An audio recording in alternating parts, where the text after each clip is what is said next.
About 2 years ago, I was headed back to Kenya for a project I'd been working on. While gearing up for that trip, I got a phone call from a friend asking if I could help with a problem having to do with 10 girls from the village. They were all up for their ceremony. I didn't really know what FGM was. I'd heard of it, but the details were beyond my imagination.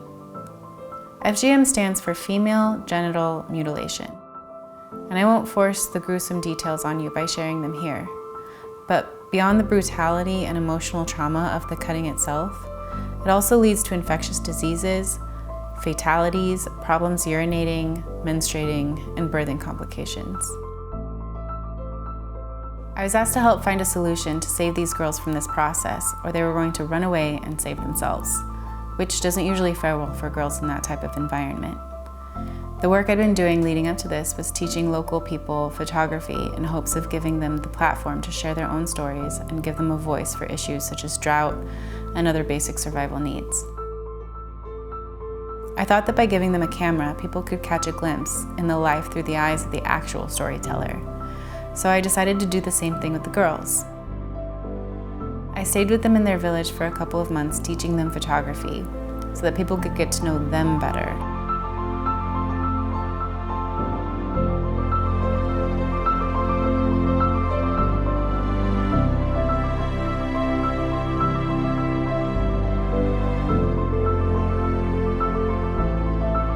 While getting to know these girls and their families, I learned a lot about their cultural beliefs and the importance to the family for the girls to undergo this cut, as they call it. It ensured virginity and made the girl a more valuable bride-to-be, meaning the family would receive a larger number of cows as a dowry upon her wedding. But we found a solution that made both the girls and their families happy. What if we sent the girls to school? School keeps the girls away from boys, protecting their virginity, but more than that, an educated girl is a much more valuable bride than an uneducated one. Furthermore, this would protect the girl from having to wed before adulthood. Once she graduated from school, she'd be an educated adult, more able to make her own choices for her own future and get to marry who she chooses. This leads me to today. I'm starting the Hiari project to help more girls like these. In Swahili, Hiari translates to being given the option to make your own choice. I want to help girls to have a choice for their bodies and their future. I've had 12 girls in school now for 2 years, but there's so many more asking for help. The goal is to open up a girls' home in Kenya for these girls to live safely while pursuing their education, as well as build an adult education center for young women who have already been victimized. So many of us take for granted the incredible gift of choice that we have. We invite you to help in bringing choices back to the lives of women without.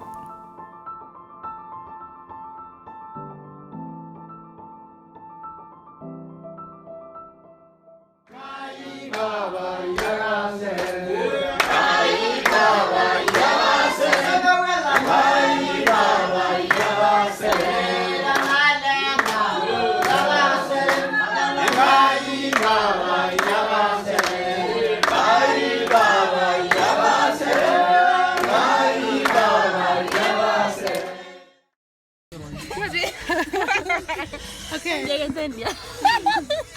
What are we doing right now?